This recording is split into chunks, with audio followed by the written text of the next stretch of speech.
I'm so excited that we're still putting the last final things, graphic design and stuff like that, but the actual music is finished, and Ever since his breakout moment on television, we thought we knew Jonathan Antoine's story.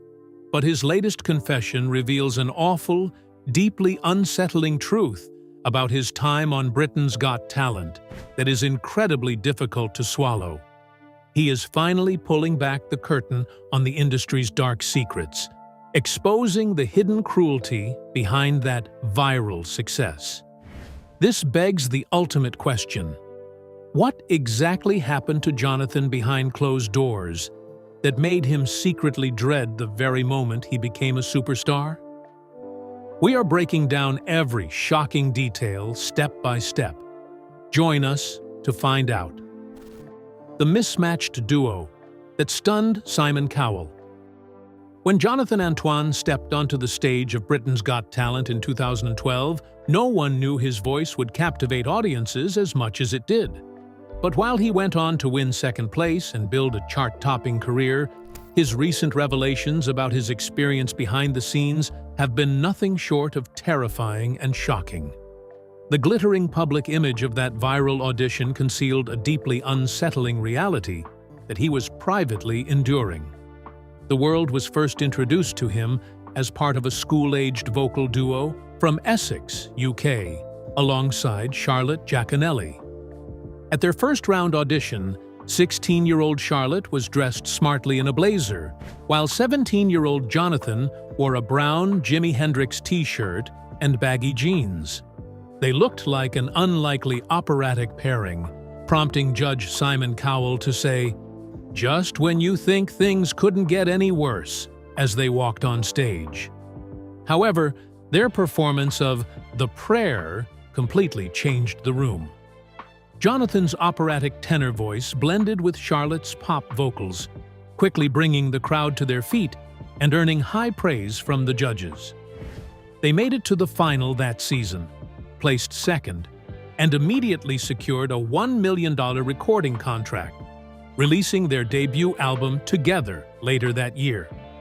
After tours, an ITV documentary, and a second album, the duo split amicably in February 2014 to pursue solo record deals with Sony Classical.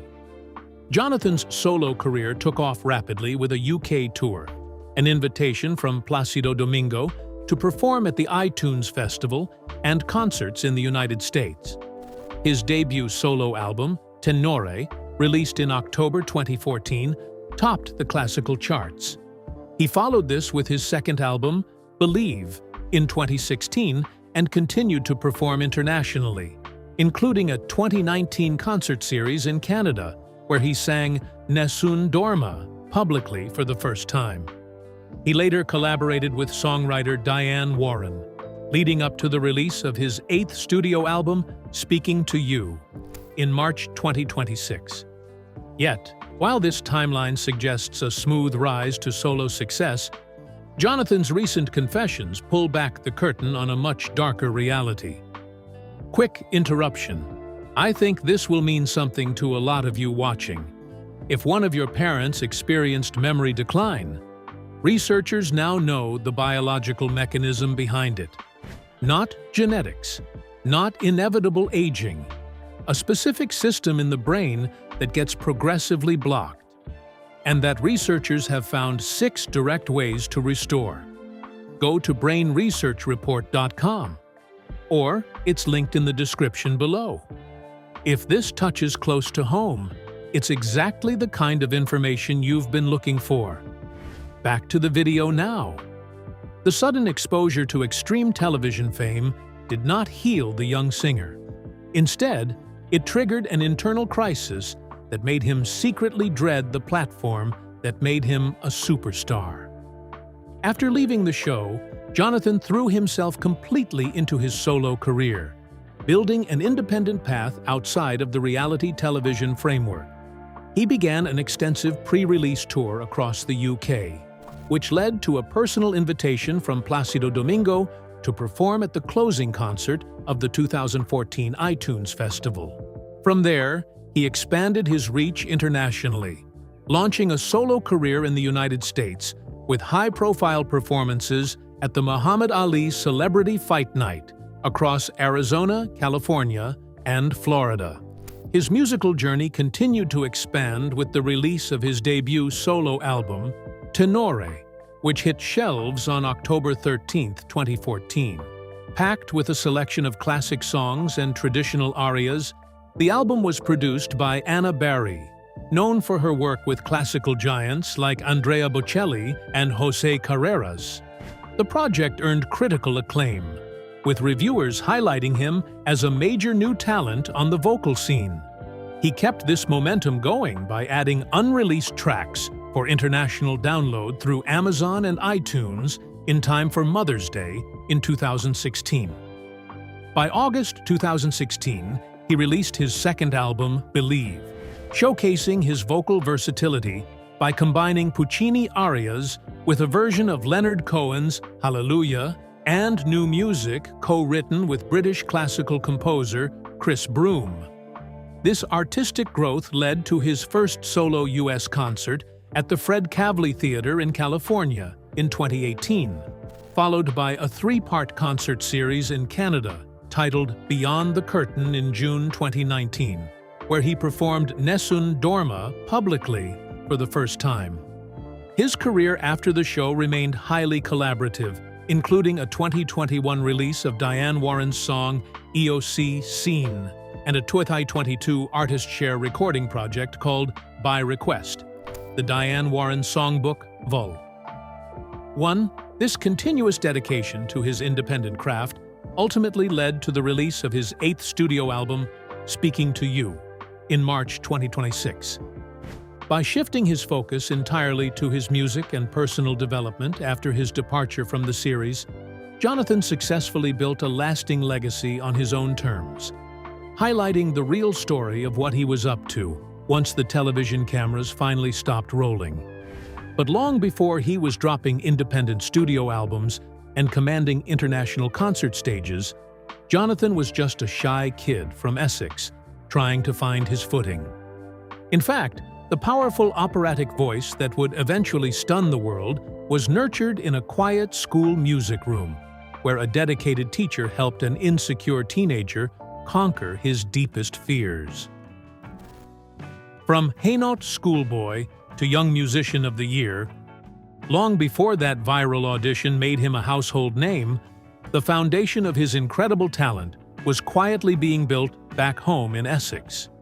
Born to John, a police inspector, and Tracy, a housewife, Jonathan grew up in Hainaut alongside his older sister, Charlotte.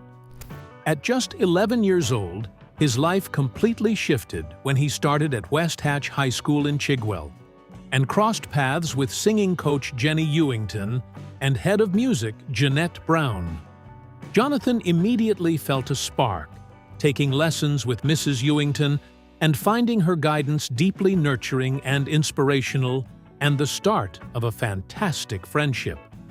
That bond proved to be a total game-changer when Jonathan's voice broke around the age of 13. Recognizing the shifting power in his vocal cords, Mrs. Ewington selected Bring Him Home from Les Miserables for him to sing at the 2010 Stratford and East London Music Festival. The performance was an absolute triumph, earning him the title of Young Musician of the Year. By 2011, he was taking major stages by storm, singing Ave Maria at London's Royal Festival Hall as part of the Rotary Youth Makes Music event. His raw talent was so undeniable that at age 14, he auditioned for a junior spot at London's 4 major music conservatories. In a massive sweep, he was accepted into every single one of them, ultimately choosing the prestigious Royal Academy of Music. Back at school, Mrs. Brown kept pushing him into concert, singing to help him conquer his deep shyness, and it worked beautifully. He completely came into his own, becoming known by every student as the boy with the incredible voice. Yet, while that voice brought him global fame alongside his singing partner Charlotte Giaconelli, things behind the scenes took some shocking turns as the years rolled by. Even though the duo shot to superstardom together, Jonathan dropped a major bombshell when he revealed that he hasn't spoken to Charlotte for years, though he hinted at a possible reunion in another 20 years' time. But his relationships aren't the only things that look completely different today. Jonathan has undergone a jaw-dropping physical transformation, shedding a massive amount of weight through a total lifestyle and diet overhaul. He candidly confessed that he used to totally lack discipline, but he completely turned things around. Even though he admits he still has a lot to lose, he is making serious headway, feeling stronger and healthier than he has in a decade. This incredible health journey took center stage in 2024 when Jonathan got real about the active choices he had to make to save himself. He confessed that when he was living out in America, the constant temptation of fast food everywhere left him in a terrible state at the start of the year. To claw his way back from the brink, he started doing light exercise, knowing that high-intensity workouts would just tear his body up. He began working his way up slowly, completely changing his relationship with food and thinking hard about everything he ate. Jonathan committed to walking a whopping 10,000 steps every single day, even if it meant pacing round and round in his room just to hit the number. And the payoff was huge, making him feel like he was finally living life. He admitted that for a long time, he was just letting life live him while he chased the next quick pleasure. But taking the reins and grabbing the world with his own hands felt absolutely amazing. This dramatic personal rebirth went hand in hand with his thriving career as a solo artist. After conquering reality television, Jonathan proved he was a force all on his own, shooting straight to the top of the classical artist album chart with his debut solo record, Tenore. That commercial success opened doors to absolute dream collaborations, giving him the chance to work side by side with legendary Mexican operatic tenor Rolando Villazon, as well as Italian pianist Leone Magiera, who famously worked with the great Luciano Pavarotti.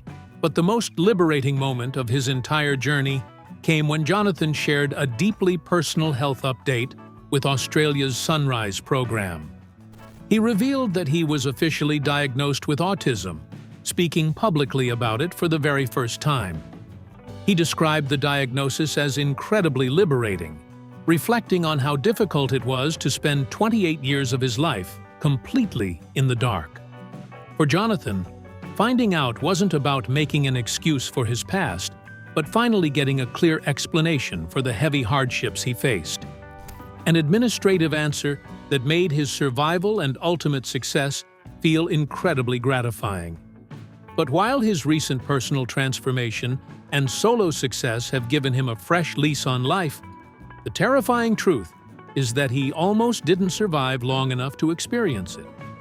Long before he ever stood in front of a live television audience, Jonathan was trapped in a dark, silent struggle that brought him to the absolute brink of ending his life. The hidden meltdown, when the pressure of fame became too much. When Jonathan Antoine first stepped onto the stage of Britain's Got Talent in 2012, no one knew his voice would be electrifying. But while he went on to build a chart-topping career, his recent revelations about his experience behind the scenes have been nothing short of terrifying and shocking. Behind the scenes of his sudden rise to fame, Jonathan was locked in a fierce, silent battle with his own mind and body. The terrifying truth is that before the show ever came along, he had already made concrete plans to end his life. He had just dropped out of school, he had absolutely no actual prospects, and he felt completely directionless.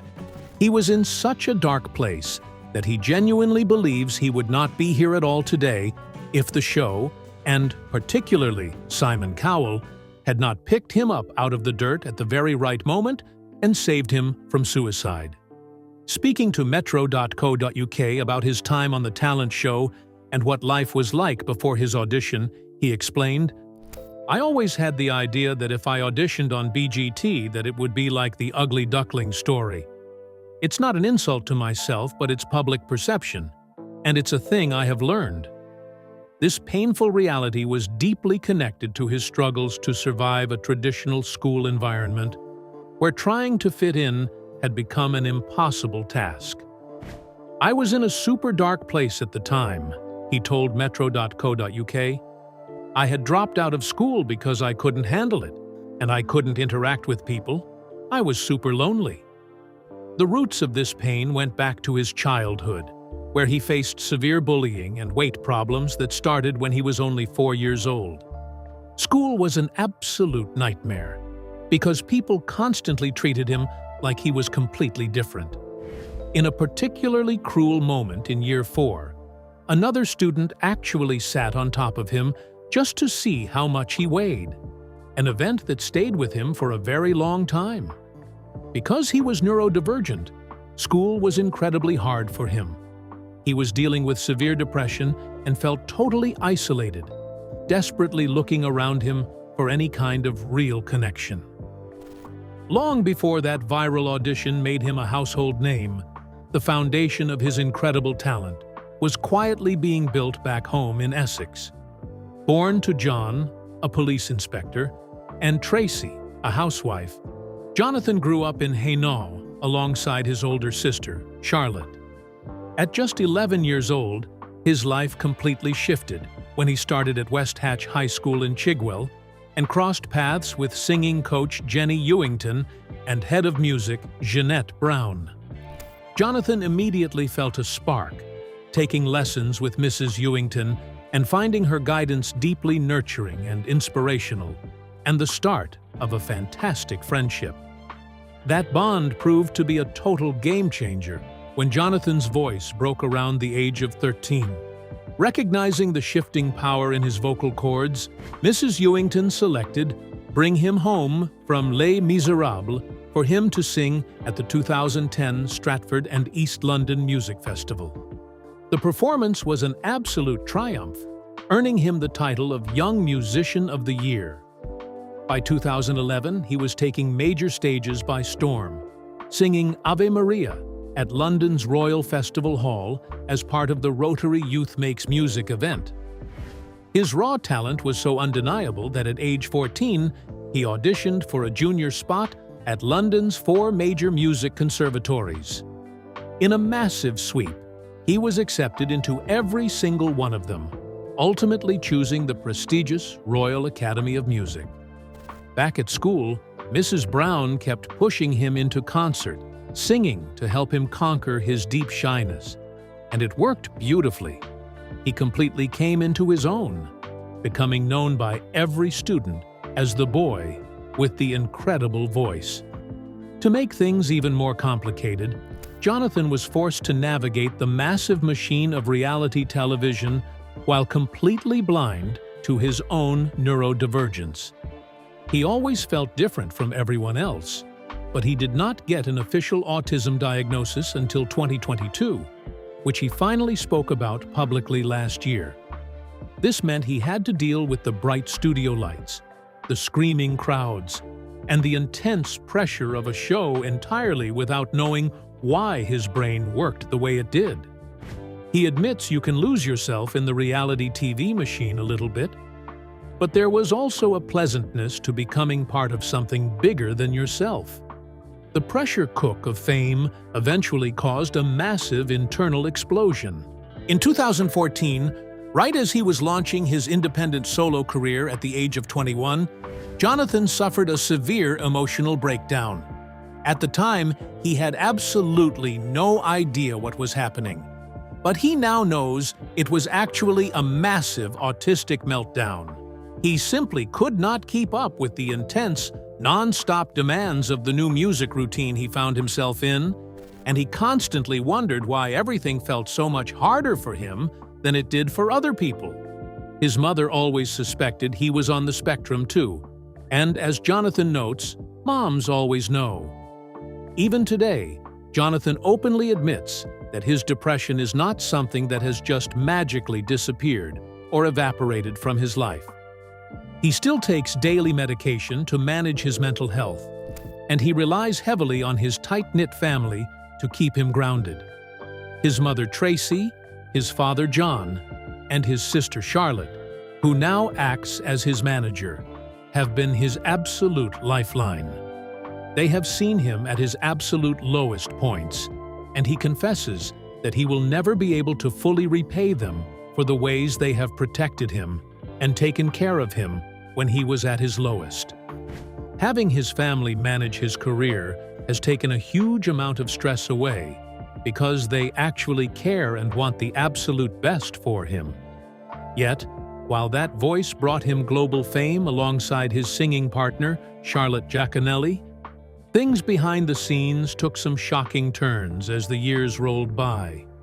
Even though the duo shot to superstardom together, Jonathan dropped a major bombshell when he revealed that he hasn't spoken to Charlotte for years, though he hinted at a possible reunion in another 20 years' time.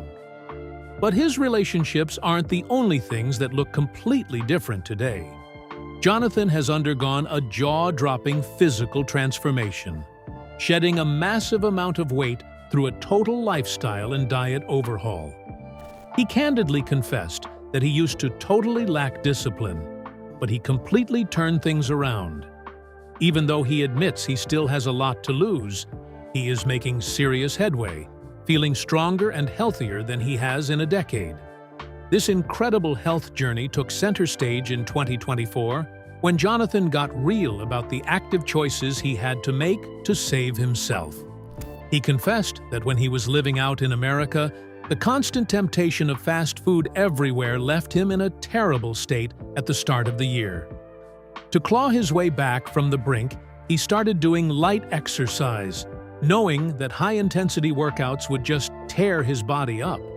He began working his way up slowly, completely changing his relationship with food and thinking hard about everything he ate. Jonathan committed to walking a whopping 10,000 steps every single day, even if it meant pacing round and round in his room just to hit the number.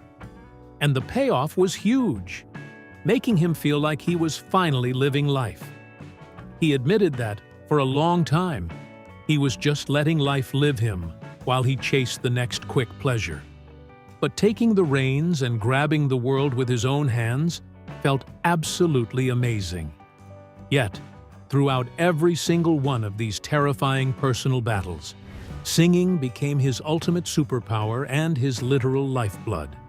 He actually discovered he could sing when he was just 5 years old, dancing around and singing along to Adam Rickett's song, "Breathe Again," before moving on to perform concerts in the school playground. When he steps onto a stage today, he closes his eyes 80% of the time, completely shutting out the crowds so he can feel every single synapse in his brain firing. Singing acts as a complete escape from the heavy responsibilities and dark clouds that follow him, giving him a sense of non-existence where the pain can finally fade away. It gave him purpose, saved his life, and allowed him to travel the world. His voice has become so powerful that it has achieved things that seem completely impossible. In a shocking twist of fate, Jonathan's singing has actually woken two separate fans, known affectionately as Fantoines, from deep comas. He loves his unique nickname, the Coma Whisperer, and considers it an absolute privilege to be played during the most intense moments of people's lives, whether it is weddings, funerals, baptisms, breakups, or during chemotherapy. Along the way, he has found incredible moments of connection with fellow artists who understood his struggles. He shares fond memories of meeting the legendary Susan Boyle at the Pride of Britain Awards. Feeling extremely overwhelmed and nervous, he felt a hand on his shoulder as she leaned in and whispered, "You're brilliant," in her beautiful accent, before walking off. Those two words went out of their way to make a shy, awkward young man feel like a king. Today, Jonathan continues to be inspired by artists like Louis Capaldi, who has been open about his struggles with Tourette's syndrome, believing that getting more informed about neurodivergence is highly valuable for improving conditions for others. Now, 31 years old, Jonathan is more content than ever, enjoying woodwork and carpentry in his spare time and releasing his 8th studio album, Speaking to You, on his own independent label, Antoine Multimedia.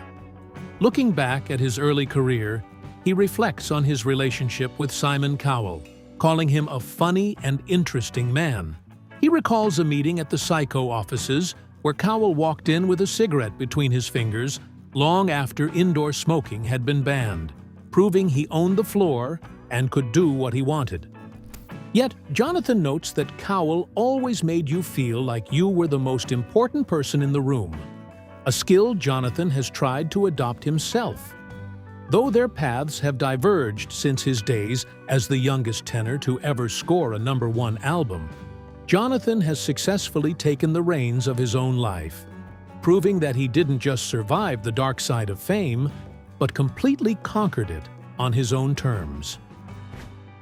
The mother's intuition, spotting a miracle in the primary school choir. For years, the world only saw a glimpse of Jonathan Antoine's massive talent, but the person who truly knows the depth of his journey is his mother, Tracy Antoine.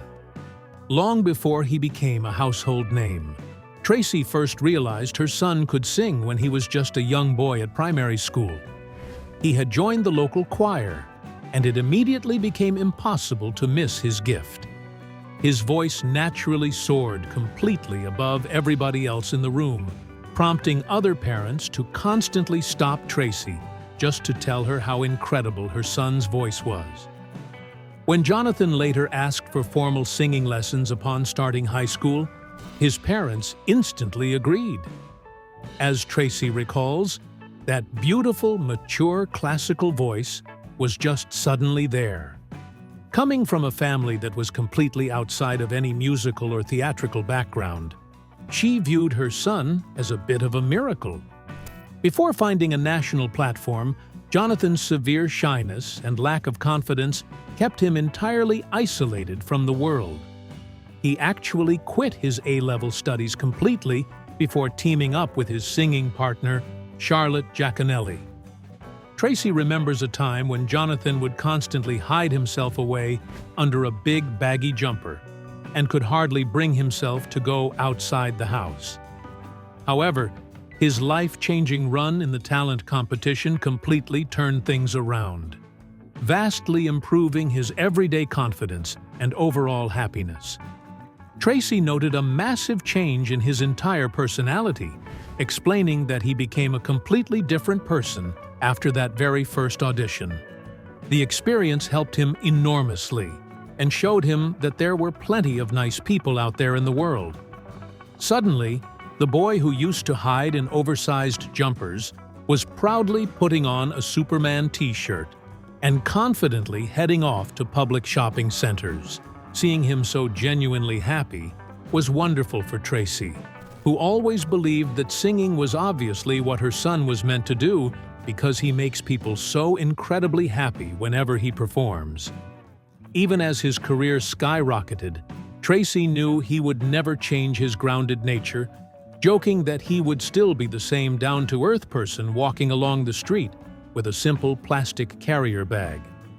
While the world fell in love with his operatic voice, Tracy emphasizes that his talent is not the only thing people adore about him. He has a unique ability to make every single person feel special and equally important. Though he appeared deeply shy on television, Tracy wishes people could have known the real him all along. How funny, kind, charming, and highly intelligent he truly is. As a mother, Tracy always knew deep down that there was something fundamentally different about Jonathan. For years, the exact reason didn't matter, but finally receiving his autism diagnosis provided a crucial explanation that any mother would crave, no matter the age of her child. Jonathan has refused to let his autism stop him.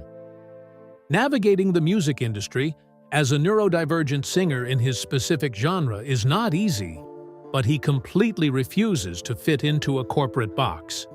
Tracy remains incredibly proud that Jonathan doesn't just do what people expect or want of him. Instead, he has stayed entirely true to himself and continues to do everything completely in his own way. The first time you watched Jonathan's electrifying BGT performance, what were your thoughts? Did his performance electrify you? Let us know in the comments below. Don't forget to like, share, and subscribe. Also, click the next video shown on your screen. You will enjoy it.